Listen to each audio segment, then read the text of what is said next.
Justamente para abonar a lo que estabas mencionando ahorita, la UNESCO realizó un estudio hacia noviembre de 2023 más o menos, en el que detalló que aproximadamente 61% de los mexicanos obtenemos nuestra información a través de redes sociales. Y realmente tú sabes que la cantidad de información que circula en redes sociales es inmensa, puede provenir de cualquier fuente y a veces es difícilmente verificable. Que quizás, por ejemplo, hoy en día o TikTok o Twitter o X son como los principales medios en donde llega por donde llega la información.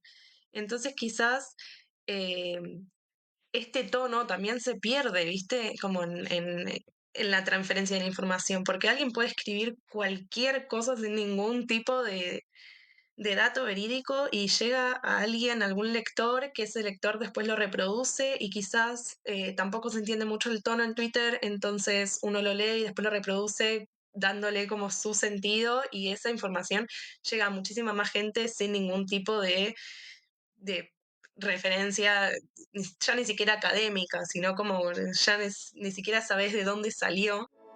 Bienvenidas a Las que Facturan. Somos un medio de comunicación multicomunidad diseñado especialmente para ti. Aprende e infórmate acerca de temas relevantes de manera entretenida. Compartamos experiencias, amplía tu criterio y conecta. Síguenos hoy y participa en alguna de nuestras comunidades. Acércate, invita a tus amigas. Vamos juntas. Las que facturan, te escuchan. Querida audiencia, te damos la bienvenida a Las que Facturan. Estamos muy emocionadas en este episodio. Como sabes, las que facturan te escuchan. Y por eso te presentamos este importantísimo tema, evaluando la información que consumimos. La verdad es que estamos inundadas de contenido en línea y es crucial que sepamos lidiar con esta situación. Por ejemplo, cómo distinguir lo verdadero de lo falso o identificar cuando un contenido es tendencioso o simplemente sesgado. Esto no es un reto menor. Para ayudarnos con este tema nos acompañan dos de nuestras mentoras invitadas que conocen muy bien la importancia de la precisión de la información. Mi nombre es Stephanie Aroesti y me acompaña en esta ocasión Rubí Espino como mi co-host. Hoy están con nosotras nuestras mentoras Naomi y Melanie. Gracias por estar aquí el día de hoy. A nuestra audiencia les invito a conocer más sobre ellas accediendo a lasquefacturan.org, donde encontrarán sus entrevistas. Como ustedes saben, nuestra misión en Las que Facturan es provocar diálogo y acciones que enriquezcan el criterio de la sociedad, multicomunidades y sus individuos. Y es por eso que hoy estamos aquí. Entrando al tema del episodio, me gustaría mencionar que en la era digital, donde estamos constantemente expuestas a una avalancha de información, es esencial desarrollar un sentido crítico para evaluar lo que consumimos. No es suficiente con simplemente leer o compartir. Necesitamos ser conscientes de la procedencia, la intención y la veracidad de la información que encontramos. Este tema es fundamental porque al final del día, la información que consumimos moldea nuestra percepción del mundo, nuestras decisiones y en última instancia nuestras vidas. Así que empecemos analizando algunos puntos clave. Primero, hablemos sobre verificar la fuente. Es impresionante cómo un 22% de los mexicanos acepta que comparte información sin saber si es verdadera o no. Pero ¿quién verdaderamente hace una verificación constante? Esto, según una encuesta de parametría, es una señal de lo importante que es verificar de dónde viene lo que leemos. Yo siempre recomiendo acudir a sitios de instituciones reconocidas como universidades o agencias gubernamentales. Un ejemplo claro son los datos del INEGI en México, que son altamente confiables por sus censos que hacen. Así que, Naomi, como abogada, ¿qué impacto crees que tiene en la sociedad esta falta de verificación de fuentes? Yo creo que muchísimas, Stephanie, y es una excelente pregunta. Justamente para abonar a lo que estabas mencionando ahorita, la UNESCO realizó un estudio hacia noviembre de 2023 más o menos, en el que detalló que aproximadamente 61% de los mexicanos obtenemos nuestra información a través de redes sociales. Y realmente tú sabes que la cantidad de información que circula en redes sociales es inmensa, puede provenir de cualquier fuente y a veces es difícilmente verificable. Nosotros hoy en día confundimos esto de la tendenciosidad o que algo se haga viral con que a veces es creíble, ¿no? Y no nos ponemos a preguntarnos ese tipo de cosas. Como abogada y estando en contacto con estos registros públicos y gubernamentales, pues es importantísimo. En el ámbito, por ejemplo, corporativo, ves también que tenemos estos procesos llamados de due diligence cuando vamos a revisar una sociedad y pues tenemos que checar incluso que la información que tu cliente te da pues sea confiable o sea verídica. Te metes a un registro público de propiedad, tomas alguna estadística, ves si tienen algún litigio pendiente.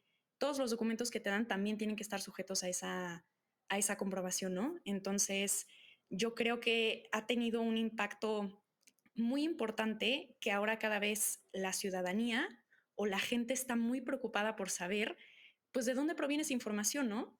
O sea, efectivamente están preocupados por si lo que nos están diciendo nuestros gobernantes es cierto o por si lo que vemos día a día es cierto. Entonces, pues yo creo que es muy importante y me da gusto ver que cada vez, pues nos estamos involucrando más en esto, ¿no? Muchas gracias por compartirnos esto. Pero ahí va una pregunta clave. ¿Cómo podemos educar mejor a las personas sobre la importancia de esa verificación? Uf, pues es una pregunta muy buena.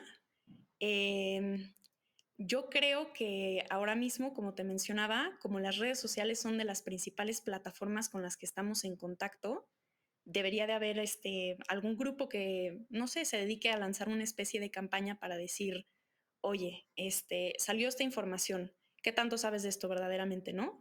O mira, aquí te puedo dejar links de agencias, empresas o dependencias gubernamentales que se encargan de verificar esto. Y hay muchas páginas hoy en día que nos pueden ayudar a comprobar pues la verificabilidad de esta información, ¿no? Hoy en día, por ejemplo, la inteligencia artificial, ¿no? Que es un gran tema. Puede alterar textos, puede alterar imágenes. También ya hay aplicaciones para detectar cuando un texto, por ejemplo, es generado con inteligencia artificial. Entonces, sí creo que es muy importante que se diga en las escuelas también, eh, pues, no sé, que se concientice sobre la importancia. Cuando estamos haciendo un artículo, ¿no? Algo tan básico como una investigación en clase. Bueno, ¿de dónde estás sacando lo que me estás diciendo, no? Ok, el estudio de tal, ¿seguro? ¿Ya corroboraste en la fuente? Entonces, creo que de esa manera puede empezar desde etapas muy tempranas, ¿no? Sí, totalmente. Luego está la importancia de revisar las fuentes, que es lo que estabas mencionando, de dónde sacas esa información, ¿no? Alrededor del 75% de los artículos en línea carecen de esas referencias verificables, lo cual es alarmante. Un buen artículo debe citar sus fuentes. Si no lo hace, es una señal clara de que debemos tener cuidado con esa información. Melanie, como editora de textos, ¿cómo es el proceso que sigues para asegurarte de que los textos que editas estén bien documentados? ¿Cómo estás? Bueno, es todo un problema muchas veces, porque por lo general yo trabajo mucho con textos académicos y que siempre, siempre, siempre está el apartado de referencias bibliográficas. Y muchas veces, por ejemplo, vienen referencias que quedan sin años o sin páginas o está mal escrito el título. Entonces yo quizás puedo estar más tiempo rastreando esa fuente que corrigiendo el artículo en sí. Yo voy parte por parte, en Google trato de poner el autor, la cantidad de trabajos que tuvo, meterme hasta el último momento donde pueda encontrar la última información. Eh, pero para mí la búsqueda en Internet es muy importante, al menos para saber que ese artículo existe.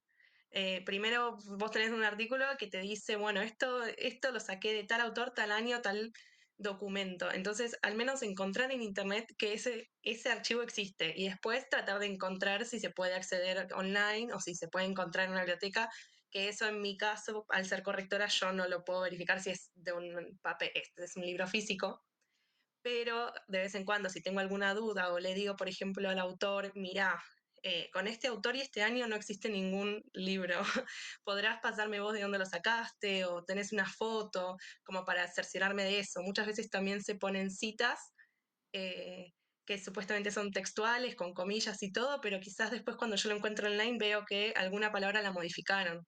Entonces eso tampoco está muy bien, porque vos tenés que copiar una referencia tal cual. Para mí es muy importante, sí, buscar primero online que los datos sean los correctos y después tratar de encontrar específicamente esa cita.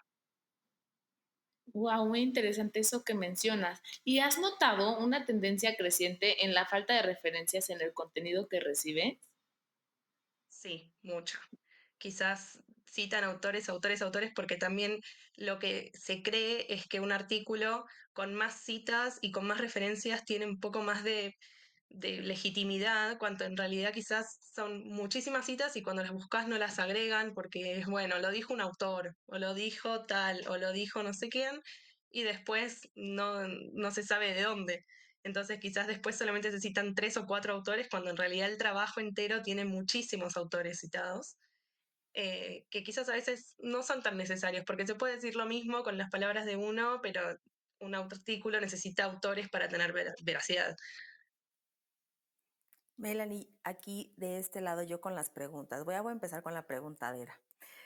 ¿Tú crees que todas estas áreas de oportunidad que comentas, que son bastante interesantes, vengan desde la provocación de la formación escolar o se vayan dando a través de la misma práctica? Es decir, cuando el alumno sale, sí sale con esta formación de que tiene que pasar por todos estos procesos o simplemente al momento de que ya aterriza todo eso, se va deformando esa educación y salen estas áreas de oportunidad que, bueno, después resultan en otras consecuencias que seguramente ya abarcaremos. Pero, ¿tú crees que esto viene desde la formación? Particularmente desde la formación universitaria, diría. Yo no he visto mucho esto en formación quizás secundaria, como a veces hay algunos colegios secundarios que sé que trabajan quizás con algunas normativas, pero por lo general en la universidad, desde que se empieza, desde el primer año, se trata de que todos los trabajos tengan algún tipo de normativa, ya sea APA, que es como la más conocida, o algunas otras. Em, pero yo sé que muchos estudiantes no saben cómo por dónde empezar. Quizás a la mayoría les dicen, bueno, mira, necesitas usar APA, toma, te dejo el link. Y quizás es un link a un artículo de APA gigantesco, con muchas páginas, entonces no se sabe por dónde empezar. Yo creo que ahí habría quizás que apuntar un poquito más o ser como un apoyo más para el estudiante a la hora de hacer estas cosas. eh, Se va formando, obviamente. Quizás en los últimos años de la carrera ya sea algo más fácil, pero por los trabajos que me llegan es muy difícil que un estudiante le preste atención a estas cosas y que lo haga correctamente. Ahorita que mencionas lo de APA, me acordé que yo en prepa, en primer semestre de prepa, tuve a la maestra que diseñó literal la edición séptima del formato Wow. APA, de la guía APA. Entonces sí Es era súper autora. estresante, ajá, y gracias a ella yo aprendí a hacer todo eso. Entonces la queremos mucho y le mandamos un abrazo si nos está viendo.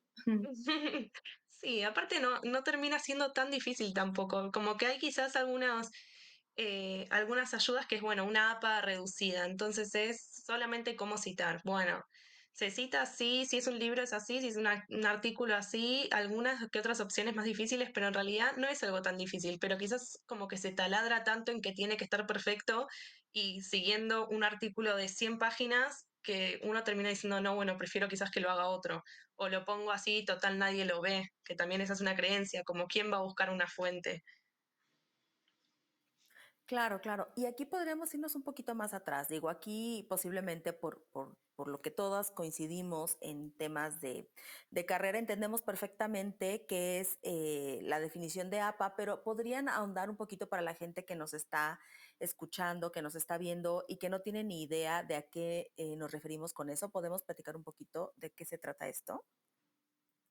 Sí, en realidad la APA es la Asociación Psicológica Americana, me parece American Psychological Association en inglés, que son quienes crearon una normativa de cómo se tienen que entregar trabajos formales académicos. Esta es como si fuera una de todas las normativas que existen. Después tenés, no sé, Chicago, Vancouver, ISO, hay muchas opciones. La que es usada mayormente es APA, en muchas universidades en todo el mundo, y ellos dicen cómo se tendría que hacer una cita, por ejemplo. Entonces, si vos haces una cita literal de un texto, vos tenés que poner el nombre del autor, el año, si tenés la página de donde se tomó, sería ideal, y después al final del trabajo o como una nota al pie, vos ponés la referencia entera de esa obra. Entonces ponés autor con nombre y apellido, año, título del artículo, del libro, editorial. Ahora esto va cambiando todo el tiempo. Entonces, por ejemplo, justo que hablamos de la séptima versión, antes quizás se ponía el nombre de la ciudad de la editorial y ahora ya no se pone. Entonces son como algunos cambios que se hacen, pero la idea es que si una persona lee este artículo y le interesa un dato y dice, yo quiero encontrar de dónde salió esto o quiero ampliar mi información, poder ir a esa fuente y encontrar de dónde se sacó. Además de referencias bibliográficas, también la APA da otras normativas sobre cómo tiene que ser el texto, con qué tipografía, tamaño de fuente y otras cositas. Por eso es un archivo tan grande, pero a grandes rasgos, para lo que sirve, para lo que compete esta conversación, es eso, las referencias de citado. Perfecto, mil gracias. También es esencial analizar el tono del contenido que consumimos. A veces los textos sensacionalistas nos pueden llevar a conclusiones erróneas. Un estudio de Qualtrics menciona que el tono emocional en las noticias puede influir mucho en nuestra percepción. Por eso, es mejor buscar un lenguaje objetivo y neutral, que nos ayude a entender la información sin manipulación. Naomi, desde tu experiencia legal, ¿cómo ves el impacto de los textos sensacionalistas en la opinión pública? Se ve muchísimo, Stephanie, y de una manera a veces que podríamos decir como que es casi peligrosa, ¿sabes? Creo que el ejemplo más claro lo tuvimos apenas en las elecciones por las que pasó nuestro país. Te digo, verdaderamente unos atacándose a los otros, diferencias de ideología, falta de información objetiva o de opiniones objetivas. Verdaderamente creo que mucha gente cegada por su punto de vista político, por creencias, sin realmente atenerse a los datos, ¿no? Entonces, la verdad creo que esto es un peligro, sobre todo para las mentes más jóvenes, para los sectores más jóvenes de la sociedad, que a lo mejor están en ese proceso de construir su criterio y apenas están empezando a ver, bueno, es que aquí dicen esto, aquí dicen otro, pero realmente no saben de que, bueno, esto es una fuente de izquierda o esto es una fuente de derecha, porque todavía no han adquirido el criterio para catalogarlo como tal. Entonces, pues ha influido muchísimo esta falta de información también y la difusión que hacen muchos grupos para su conveniencia, para empezar a atraer a otros sectores, como para empezar a, ¿cómo decirlo? Eh, a hacer este tipo de propaganda, ¿no? Que realmente distinguimos de otras fuentes de información, ¿no? Por ejemplo, una cosa es la publicidad, ¿no? Melanie sabrá mejor de este tema que yo, seguramente, pero me recuerda mucho a los principios de Goebbels, ¿no? De Joseph Goebbels, que se hizo tan famoso por estos principios de su propaganda para manipular a la gente, ¿no? Repite una mentira varias veces y va a ser verdad. Crea un enemigo en común. Veo todas esas cosas hoy en día y realmente veo que hemos tenido pocas herramientas para discernir este tipo de información. Entonces, desde el punto de vista legal, lo he visto mucho. Desde otra parte interna, como te digo, en el ámbito corporativo, por ejemplo, es un tema más delicado, porque no podemos hablar de información sin hablar de responsabilidad. Si tú tienes una información que le vas a comunicar a otra parte, tienes la responsabilidad de haberte asegurado de que esa información sea objetiva, que sea verdadera, ¿no? No puedes decir como, bueno, es que, no sé, el cliente me dijo qué tal. Bueno, ¿y eso qué no? Tienes que, tú por la seguridad de tu propio cliente o de la otra parte, tienes que asegurarte este tipo de cosas. Entonces, lo veo, se ve mucho en el ámbito legal, ¿no? Para eso tenemos tantos registros públicos o formas de cerciorarnos de la veracidad de la información. Pero particularmente en la pregunta que haces en la opinión pública, pues es esto, ¿no? Tenemos un serio déficit en cuanto a las herramientas que tenemos para, pues sí, para proporcionar información objetiva de manera que la población pues no tenga estas tendencias, estas enemistades, estas como cosas subrepticias, ¿no? Sino que verdaderamente podamos hablar de un tema con toda la objetividad y claridad que merece. Y ahora, para las dos, por ejemplo, ahorita que están comentando la importancia del tono con el que se transmiten las cosas, aunado a todos estos otros detalles que hemos estado puntualizando, ¿qué opinan ambas de esta combinación, desde mi punto de vista, un tanto peligroso, del tono con el que se dice la información, pero aparte con este desborde majestuoso que tenemos de información? Porque pareciera que no tenemos información a la mano, pero estamos inundados de información que no necesariamente nos aporta y que sí nos llega a inutilizar hasta cierto punto, porque aunado a que es información que nos tiene como cegados en el día a día, todavía le ponemos este tono amarillista de las cosas para que acabe justamente de amarrar bien la fórmula, y entonces es un pequeño Frankie bien peligroso para la sociedad y sobre todo para las generaciones que están bien chiquitas y que están carentes de toda esta formación que quizás aquí pues las tenemos, pero ellos no lo tienen. ¿Qué opinan de eso ambas? Cuéntenme. Yo un poco cuando te escuchaba pensaba mucho en estas generaciones y en el uso de las redes, que quizás, por ejemplo, hoy en día o TikTok o Twitter o X son como los principales medios en donde llega por donde llega la información. Entonces quizás eh, este tono también se pierde, ¿viste? Como en la transferencia de la información, porque alguien puede escribir cualquier cosa sin ningún tipo de dato verídico y llega a alguien, algún lector, que ese lector después lo reproduce y quizás tampoco se entiende mucho el tono en Twitter, entonces uno lo lee y después lo reproduce dándole como su sentido y esa información llega a muchísima más gente sin ningún tipo de referencia, ya ni siquiera académica, sino como ya ni siquiera sabes de dónde salió esa información. Y esto se ve mucho en todos lados, quizás en Twitter a veces ponen un artículo y con tal de conseguir el clic, te ponen como un tono así bien sensacionalista o amarillista para hacer clic y después entras y ese artículo o noticia no tiene ningún tipo de credibilidad después o no tiene relación con lo que se leyó en la aplicación. Entonces yo creo que eso es muy importante en las nuevas generaciones, tratar como de concientizar quizás que todo lo que se lee en las redes sociales no es como así tal cual lo están leyendo, o como que se puede buscar un poco más o ahondar un poco más en la información que están encontrando, o que no es tan fácil reproducir una información, sino que estaría bueno eso, profundizar un poco más en lo que se lee antes de reproducirlo. También para generaciones en realidad nuevas y también para periodistas, por ejemplo, que quizás leen un dato y después escriben una nota y no hay ningún tipo de, no sé, artículo quizás que lo ampare lo que están diciendo. Sí, ahorita que Sí, ahí mencionas... coincido. Ay, perdóname, No, Stephanie. adelante, por favor. Quería decir que coincido completamente con Stephanie en ese punto.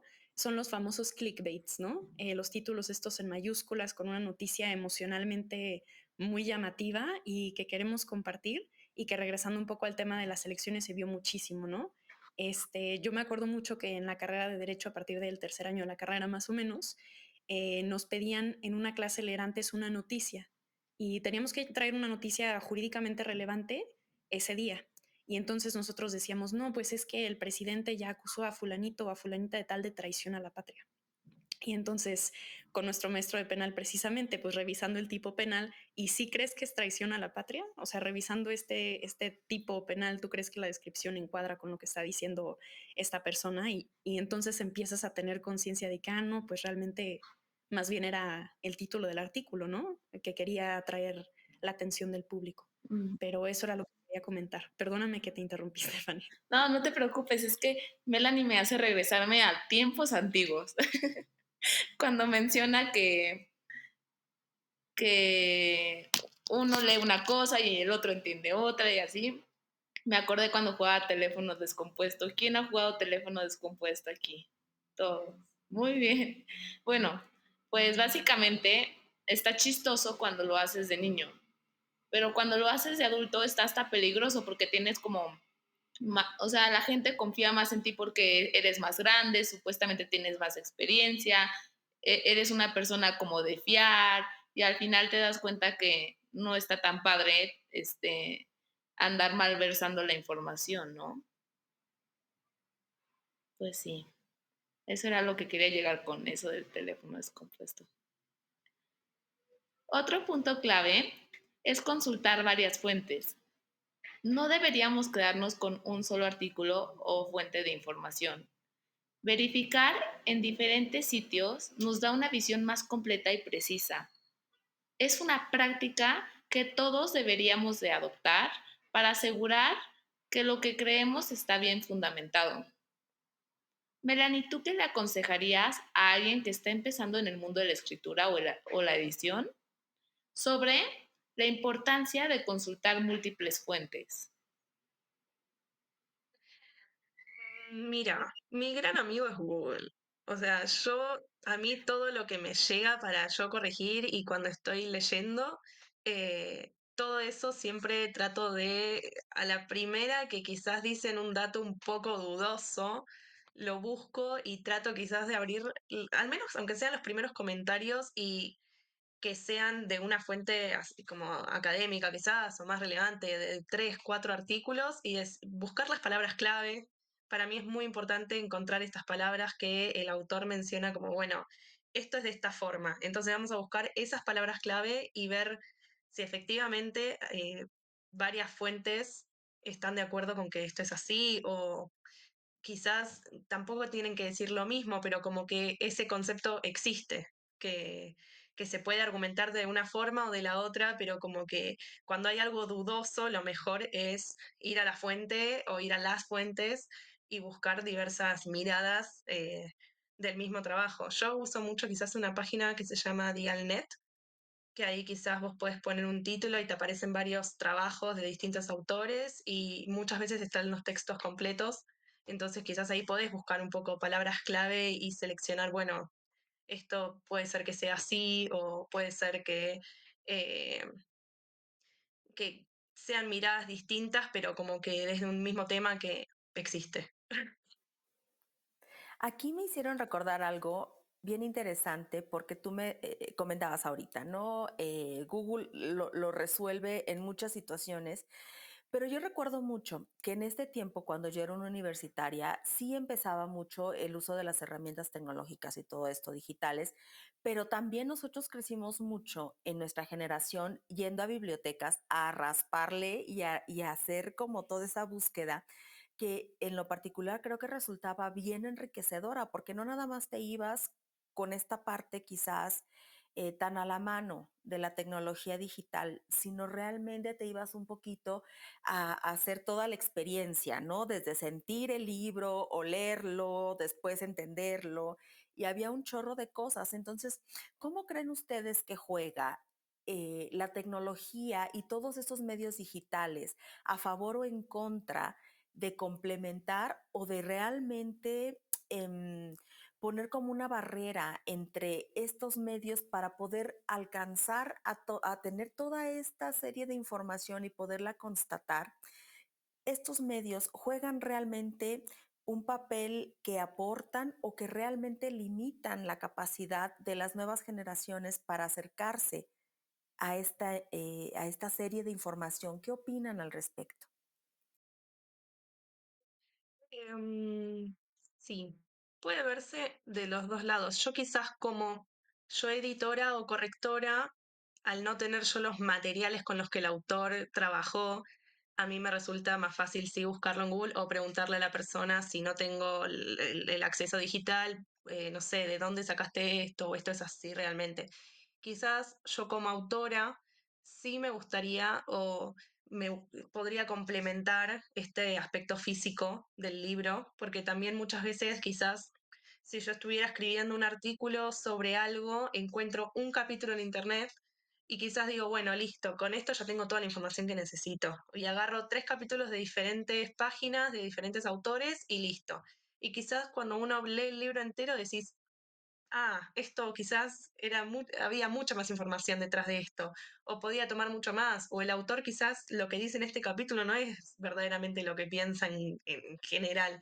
Entonces, sí, yo como autora estaría bueno quizás siempre trabajar o con el libro entero o saber más sobre el autor a la hora de tener que buscar citas o buscar información sobre lo que voy a escribir.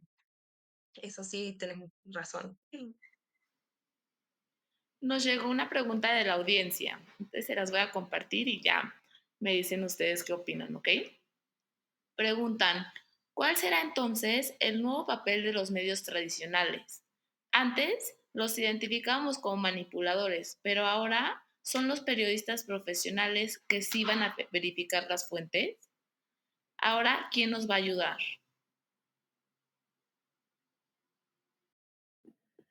Yo al respecto quisiera decir que creo que estos nuevos medios de información nos van a ayudar muchísimo en general. O sea, de alguna forma, si vamos a las redes sociales, amén de que a mucha información le falta verificabilidad y todo, pero parece que está surgiendo una nueva especie de periodismo, ¿no? Como el periodismo en tiempo real de la gente que ve o presencia un acontecimiento y lo graba y lo sube a las redes. Entonces, como ahora todos estamos participando de esta información colectiva, pues parece que entre nosotros nos vamos a ayudar, ¿no? Que digo, además la labor de los periodistas es complicadísima por demás. Creo que sobre todo en nuestro país tienen una situación muy complicada, pero hacen una labor bastante loable. Pero yo creo que eso también ya es un poco labor de todos, ¿no? Creo que todos vamos a podernos involucrar próximamente en esto. Claro, pero en esa parte de que todos somos periodistas y todos tenemos acceso a compartir información y todo, hay un gap enorme porque nos damos cuenta que yo puedo publicar un video de pidiéndole a alguien que me entregue unas rosas y no corto la parte en la que le digo que si me las puede dar. Entonces me quedo con la parte en que me las dio y yo bien contenta, pero, o sea, eso es un ejemplo como muy bonito, pero así pasa, ¿no? Como que yo decido qué voy a publicar y cuál es la versión o la cara que yo le voy a poner a lo que estoy publicando. Claro, por eso a lo que me refiero es que a la labor de un periodista, digamos, de una persona que está profesionalizado en esto, es insustituible. O sea, en el sentido de que ellos tienen una formación para hacernos llegar a nosotros ese tipo de información, ¿no? Que ahora nosotros vamos a estar expuestos a muchas más cosas, es verdad, pero que los periodistas sigan siendo indispensables para que nosotros conozcamos muchas situaciones, como la situación de un país, la situación de temas en específico. O sea, creo que sí va a ser importantísima, aunque a lo que me refiero más bien es que no quita que cada vez estamos más involucrados en que también nosotros queremos saber, pues, de dónde viene toda esta información, ¿no? Y aquí es donde de pronto sería interesante el educar, como empezábamos en la plática, tomar responsabilidad de lo que nos genera, estar en contacto con tanta información y estar tan expuestos a tanto, que justamente de pronto nos tomamos el papel de todas las carreras. Creo que opinamos como médico, como editor, como abogada, eh, como todo, y no nos damos cuenta de la responsabilidad que de pronto genera el emitir eso, porque efectivamente la historia y el ejemplo fue lindo de las rosas, pero esta parte de la manipulación de la información, que siempre ha sucedido porque no es nada nuevo, pues antes quizás estaba un tanto más pensada y un tanto más elaborada y un tanto siguiendo este esquema y este patrón y basado en todas las teorías. Y bueno, había un chorro de cosas detrás de ella, pero ahora todos al tener un teléfono, entonces somos capaces de hacer un chorro de cosas para bien y para mal.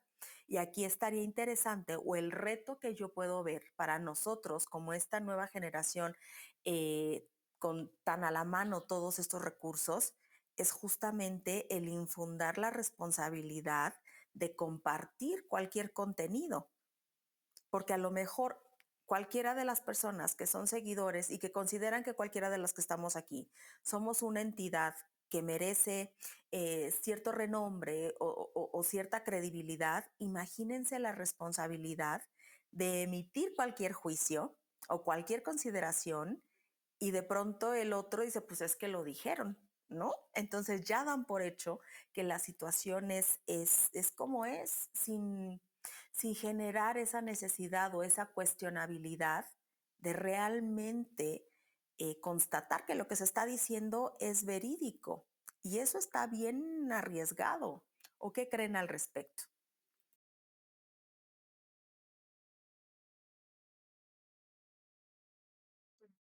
Sí, estoy completamente de acuerdo. La verdad que es muy arriesgado y hoy en día es verdad que cualquiera puede comentar sobre cualquier cosa. Yo creo que eh, sí, la búsqueda de distintas fuentes o diferentes voces es también lo importante, como quizás seguir a uno y vos seguís a alguien y ves lo que dice y decís, bueno, está bien, pero antes de creerlo así, tratar de buscar, eh, no digo la oposición, por ejemplo, en el sentido político, pero quizás buscar como de dónde viene. Es lo mismo que decíamos de los sesgos, como que obviamente si vos vas a leer algo de un periodista o de una persona cualquiera que suba a sus redes algo en contra de, no sé, el gobierno actual, tendrías que buscar quizás como de dónde sale ese comentario, quién es la persona, antes de después reproducirlo. Pero sí, la verdad es que es muy difícil a la hora de leer y aparte uno lee quizás rápido o estoy en un momento, o te aparecen cosas, por ejemplo, yo en Twitter no tengo solamente a la gente que sigo, aparecen cosas de todo el mundo. Entonces quizás vas leyendo rápido y no te detenés a pensar esto será verídico o no, pero estaría bueno quizás hacer como una breve investigación antes de reproducirlo. El problema no es leerlo, sino después reproducirlo y decírselo a otra persona o ponerlo en tu trabajo sin una investigación previa. Ahí también quisiera comentar que coincido completamente con Melanie, creo que tiene que ver con un esfuerzo consciente. Lo que comentábamos hace rato, tenemos tanta información disponible y realmente se nos ha hecho tan fácil, y eso es una ventaja, pero también es una desventaja, porque no nos detenemos a analizar por cuenta propia pues la veracidad de la información, ¿no? Entonces, pues sí sería muy importante que nosotros hiciéramos un esfuerzo consciente. Hoy en día los algoritmos también están con todo lo que dan en todo lo que tenemos hoy en día, redes sociales, hasta el correo electrónico. Entonces realmente se vuelve mucho más difícil que tengamos acceso a una información, no sé, como de posturas contrarias a la nuestra o de cosas que no, en las que no creemos, ¿no? Por ejemplo, entonces sí creo que es muy importante que hagamos un esfuerzo consciente por estar buscando esa información hoy en día. Y comentaron algo bien importante que me surge como todo un universo. Melanie, dijiste, es bien importante el cómo lo leemos y yo a eso le aunaría cómo nos estamos sintiendo en ese momento que lo estamos leyendo, porque no es lo mismo leer cuando tú físicamente te sientes feliz, emocionalmente estás bien, a cuando estás en todo lo contrario, porque es como si trajeras tu nube gris arriba y nada de lo que estás leyendo pudiera parecer bonito, aunque a lo mejor lo es y muchas veces pasa. Yo recuerdo que en múltiples ensayos hacíamos, lee el mismo mensaje cuando estás molesto y luego lo lees cuando no estás molesto y cambia un chorro. Y lo que tú te dices a ti mismo en tono o en torno a lo que estás leyendo es bien diferente dependiendo de tu estado de ánimo. Entonces, si a todo este banco de posibilidades le agregamos el cómo nos sentimos emocionalmente al momento de estarlo leyendo, pues aquí tenemos otro ingrediente secreto más a la receta. ¿O qué opinan? Y también, no solamente cómo nos sentimos, sino también esa parte de en qué contexto vivimos, cómo vemos las cosas nosotros. O sea, es impresionante cómo todo eso altera lo que nos llega de información. Sí, tal cual estaba pensando algo así, del contexto, de cómo uno se siente y de cómo uno ve, y el tiempo también, porque quizás el mismo mensaje vos lo ves hace 5 años y te parece que es de una forma y hoy lo volvés a leer y decís, wow, puedo encontrarle como muchos más significados a esto. Eh, ahí están hablando del contexto político de México, pero acá en Argentina justo están como descubriendo cosas de un presidente que ya dejó de su mandato y se están descubriendo como varias cosas malas. Entonces quizás todo lo mismo que uno leía en su momento y quizás lo defendías o lo leías como algo de qué buen presidente, ahora lo lees con toda otra perspectiva que te cambia todo. Entonces, depende del tiempo, o sea, la temporalidad, el contexto, cómo estás vos sentimentalmente también. Así que sí, me parece que es muy relevante eso también. Yo pienso que ese sabio es cambiar de opinión. Y más cuando estás bien fundamentada en datos y en y en fuentes, ¿no? Naomi, ¿quieres agregar algo sobre la pregunta que hizo Rubí? Creo que lo dijeron muy bien. Cada quien tiene un contexto y creo que con base en eso también forjamos una forma de ver las cosas, ¿no? O de cómo vemos el mundo. Entonces, pues sí, regresando un poco a este esfuerzo consciente que mencionaba, creo que sí pues es importante tomar en cuenta que todos vivimos en un contexto diferente, ¿no? Y dependiendo en ese contexto vamos a ver las cosas o vamos a hablar de ciertas cosas incluso de manera muy diferente. Y, y algo muy, creo que bonito que dejó regresando otra vez, perdón, al contexto electoral que acabamos de tener, fue que creo que todos nos dimos cuenta precisamente de esto, que todos tenemos contextos diferentes. Y si fuéramos también un poco más, no sé si empático es la palabra con esa situación, digamos, podríamos tomar las cosas de quien viene, ¿no? O con esta conciencia de que en un contexto diferente cada quien tiene un punto de vista diferente. Si dejáramos de estar cerrados en nuestro punto de vista, pues entenderíamos el del otro, ¿no? Ujú. Creo que eso en general en información es importante porque eso también es una herramienta que se ve reflejado también en cuando uno escribe algo. Por ejemplo, ahora que estoy escribiendo mi trabajo recepcional para la carrera, me he dado cuenta de eso, ¿no? Es muy fácil que yo abra una página de Google y encuentre algo que está respaldando lo que yo estoy tratando de comprobar. Pero ¿qué clase de trabajo es ese si no pongo realmente, por ejemplo, las desventajas de lo que estoy tratando de probar, ¿no? Entonces, creo Claro, que sí. claro. Y aquí es donde sale el viejo dicho, ¿no? Siempre van a existir tres verdades: la tuya, la de la otra parte y la realidad. Entonces, aquí es justamente donde se basa toda esta combinación. Y comentabas algo interesante. No sé si sea empatía, que de pronto es bien complicado entenderla, porque la empatía o la tienes o no la tienes, pero yo me iría con algo un poquito más ligero y que todos sabemos y entendemos a la perfección que es, y es el respeto.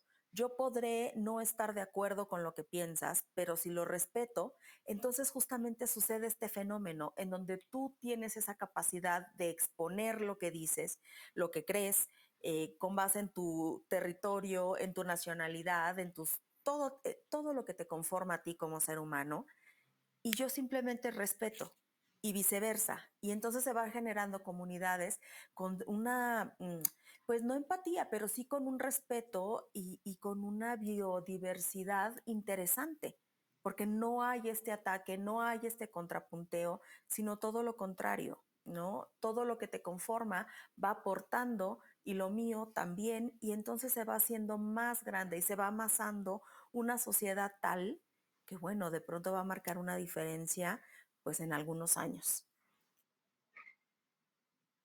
Naomi, me gustaría regresarme a cuando mencionaste la historia del artículo en tu clase.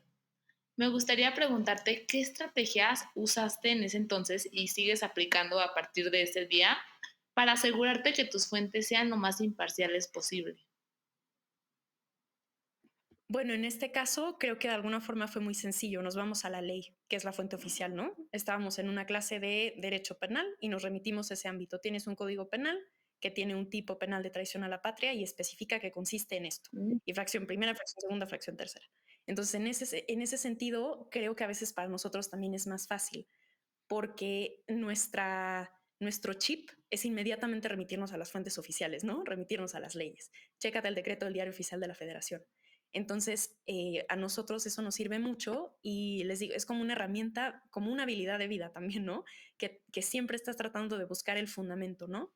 En clase todo es esto, dices algo, ya fundamento en el artículo tal, fundamento en el artículo aquel.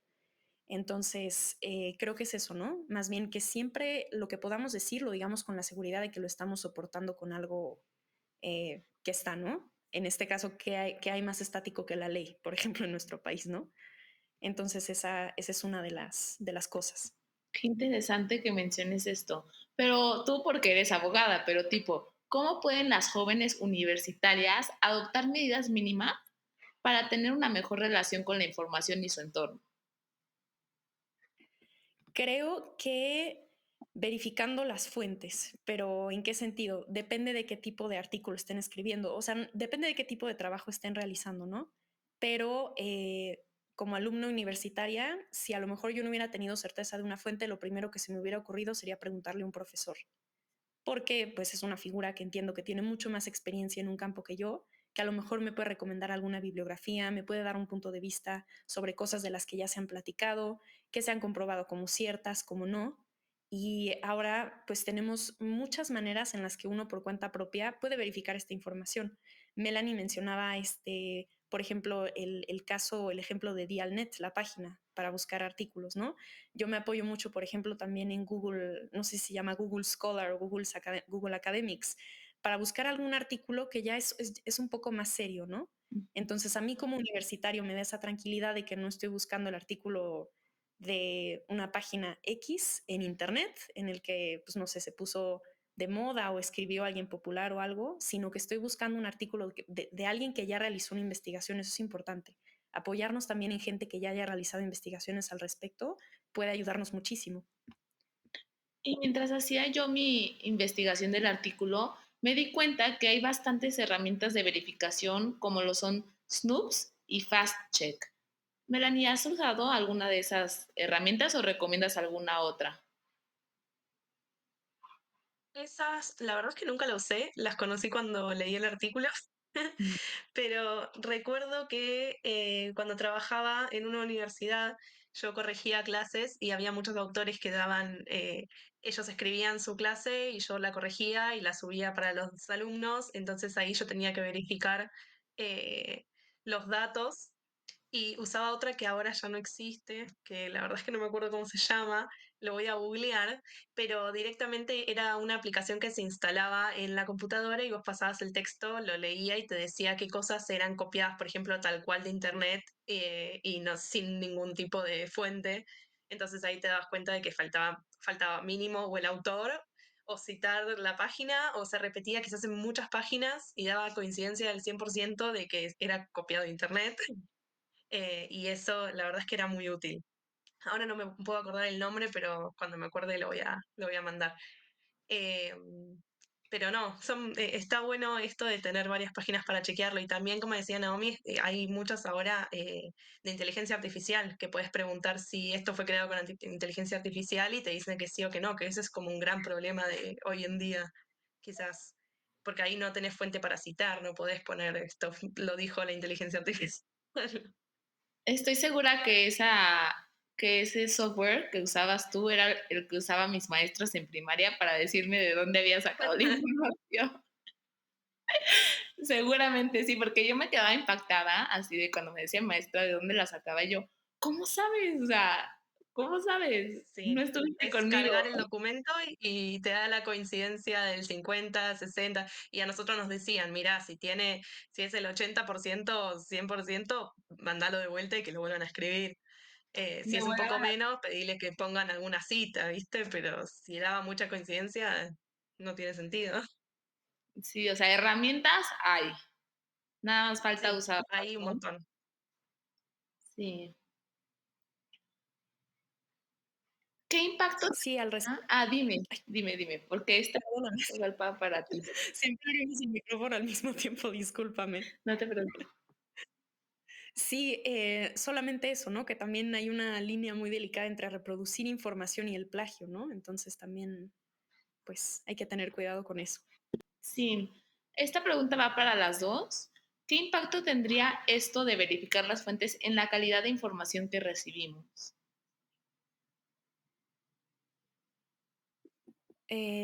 Considero que muchísima, o sea, el mero hecho de tener una información que sabemos que llegó a nosotros de manera objetiva y que podemos nosotros a su vez reproducir de manera objetiva y que además podemos confiar en ella, nos puede servir para formarnos un criterio o incluso para tomar una decisión muchas veces, creo que es importante. O sea, veríamos yo creo que una diferencia significativa en a lo mejor hasta nuestro estilo de vida, ¿no? Digo, por ejemplo, hoy todo en día es información, ¿no? Si lo vemos en el aspecto de una sociedad, la contabilidad es información, no sé, ahora en la bolsa de valores quieres comprar acciones, quieres invertir, necesitas información. eh, y en general, ¿no? Para conducirnos en nuestro día a día, tendría un tremendo impacto que sepamos que podemos confiar en la información con base en la cual estamos tomando una decisión, con base en la cual estamos emitiendo un comentario, una opinión, o sea, entre lo que estamos hablando entre nosotros mismos, ¿no? Sí. O escribir texto.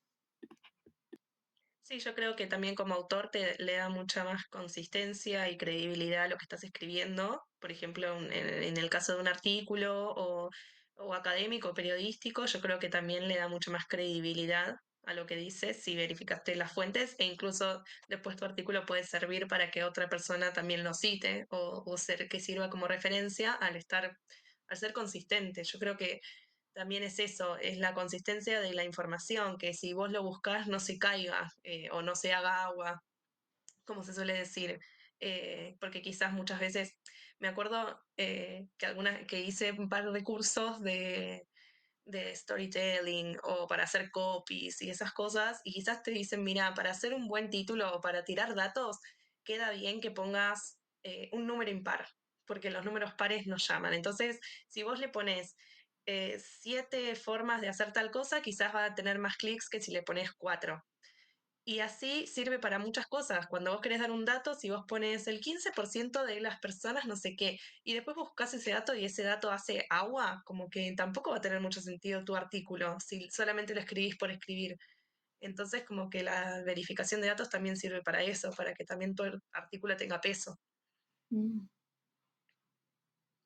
Wow, eso no me lo sabía. Pues, ¿qué creen? Nuestra querida audiencia ha estado muy activa el día de hoy y les tiene otra pregunta. El tema de a qué le ponemos atención, las mentoras, ¿cómo combaten el contenido que no suma y no tiene relevancia? O sea, ¿ustedes cómo combaten ese contenido que no suma y no tiene relevancia? Em, Muchas veces, quizás al buscar contenido, me fijo que tenga los datos correctos en cuanto, por ejemplo, una entrada de blog.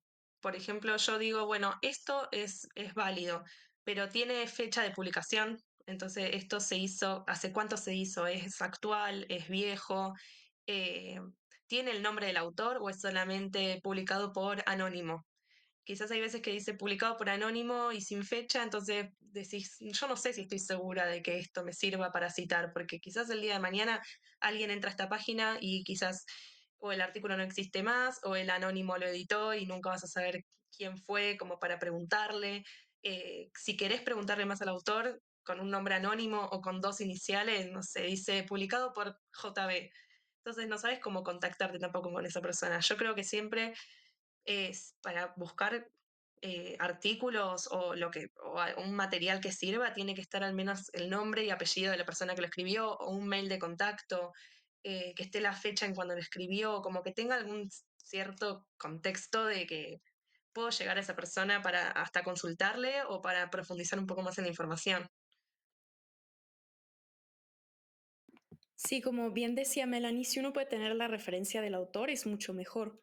Lo que a veces acostumbramos nosotros también es a comparar varios textos, ¿no? O sea, de la comparación nos podemos dar cuenta cuando a veces algunos textos son muy selectivos en su información precisamente porque están tratando de probar un punto en específico y no dan el detalle completo, ¿no? Entonces, haciendo la comparación de varios textos, es que determinamos, bueno, en este se dice tal, en este se dice tal, y esto lo dijo fulano de tal, sin querer caer con esto en una falacia de autoridad, ¿no? De que solo porque tal persona lo dijo, esto necesariamente es cierto, pero comparando uno también se da cuenta de ciertas cosas o de ciertos detalles. Y entonces, pues respecto a la información que podemos utilizar, la tomamos en cuenta y respecto a la que no, la descartamos. Conforme uno va haciendo eso, agarra práctica, seguramente que Melanie sabrá mejor cómo es eso, ¿no? Pero a veces de primera vista, de leer un texto, uno ya sabe cuando a lo mejor no va a traer algo que nos funcione mucho y mejor buscamos otra fuente. Ruby, ¿quieres decir algo?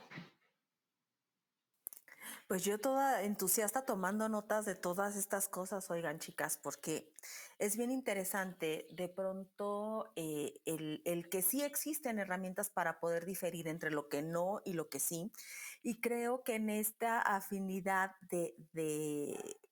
de tener contacto con nuevas generaciones, pues también creo que tengo cierta responsabilidad de decirles, oigan, a ver, espérense, ¿no? Dejen de estar perdiendo el tiempo con el gatito que baila, porque ya saben que ahora eso es como un control mental que ejerce toda esta tecnología digital sobre nosotros y que empezamos bien entusiastas leyendo algo que sí tiene importancia y luego acabamos con el gatito que está bailando. Entonces, esto es otra de los grandes, pues yo creo que amenazas que podemos ver hoy en día, en donde posiblemente sí empieza como toda esta estructura mental que debemos de tener, pero finalmente, y lo dijeron bien al principio ambas, el algoritmo está tan desarrollado para volvernos a atrapar que acabamos viendo el gatito que baila. Entonces, ¿cómo ustedes desde esta parte profesional, qué nos recomiendan a nosotros y a la audiencia para frenar un poquito eso, ¿no? Si bien nuestro algoritmo ya está reprogramado para llevarnos al gatito que baila, aunque empecemos leyendo un texto jurídico o algún artículo, ¿cómo podríamos frenar esa provocación y no caer en ella? Es una pregunta muy buena. Y creo que una de las formas, a lo mejor, no sé si alguna vez vieron este documental de redes sociales que se hizo muy famoso, no me acuerdo cómo se llamaba, pero decía que uno de los aspectos claves estaba en las notificaciones, ¿no? Ahorita estamos expuestos a que todas las aplicaciones que tenemos en el teléfono nos están mandando una aplicación, ya sea un video de YouTube con alguna noticia que le buscamos hace 15 minutos de la que nos queríamos enterar, y entonces estamos haciendo un trabajo, estamos escribiendo un artículo y nos llega la notificación. Nos llama la atención, nos distraemos, terminamos viendo el video y ya perdimos una hora ahí viendo videos relacionados. Yo en lo personal tengo apagadas las notificaciones de mi teléfono de las aplicaciones. De esa manera, cuando yo quiero consultar algo, lo hago conscientemente, entro a la aplicación y me tomo los 5 minutos en ver el video y regreso a lo que estaba haciendo. Si es así, ¿no? Tengo también un navegador, por si a alguna le sirve el dato, se llama DuckDuckGo, que es un patito, y este navegador a mí me bloquea las cookies, me bloquea las sugerencias, a diferencia de Google, no me saca las búsquedas recientes, ¿no? Y de esa manera yo también puedo buscar información que necesite sin que Google me esté recomendando otras cosas, que a veces es muy útil, pero otras veces también pues sí me siento invadida. ¿A cuántas de nosotras no nos ha pasado que estábamos en una reunión familiar y estábamos hablando de, pues no sé, unos nuevos zapatos que sacaron que nos gustamos? Y llegamos a nuestra casa y abrimos el teléfono y nos sale una noticia exactamente de los zapatos que estábamos hablando. No por ser conspiranoica, pero sí creo que las redes están muy metidas en nuestra vida, a lo mejor hasta nos escuchan. Entonces, esa es una recomendación que en lo personal les puedo dar de experiencia personal, ¿no? Muchísimas gracias. Adelante. No, yo estaba pensando que hay veces que quizás cuando el algoritmo sí funciona a nuestro favor, también la cosa está en cómo uno busca y como decía Naomi, como esta búsqueda consciente y hacer este esfuerzo de decir, bueno, o puedo seguir algunas páginas, no digo de que de repente todo tu Twitter o todo tu Facebook sean páginas académicas, pero quizás encontrar a cuáles se puede seguir que tienen mayor credibilidad o quienes pueden publicar cosas que nos puedan servir, como para de vez en cuando quizás estás scrolleando y encontrás algo que verdaderamente te sirva y que quizás el algoritmo te traiga más cosas que te sirvan en vez de, no sé, lo que es más mail basura. Perfecto, muchísimas gracias. ¿Alguno de ustedes quisiera compartir algo que les haya dejado este episodio así de muy rápido? Bueno, yo quisiera agradecer tanto a Rubí como a ti, Stephanie, por la oportunidad de participar en este podcast. La verdad es la primera vez que lo hago y me encantó estar también con Melanie, que pues es una experta en otra área. Disfruté muchísimo platicar de estos temas. Me gusta mucho que sea un foro de mujeres, pues en el que todas estamos compartiendo desde nuestra experiencia cómo podemos aportar en un tema tan importante como lo es la información.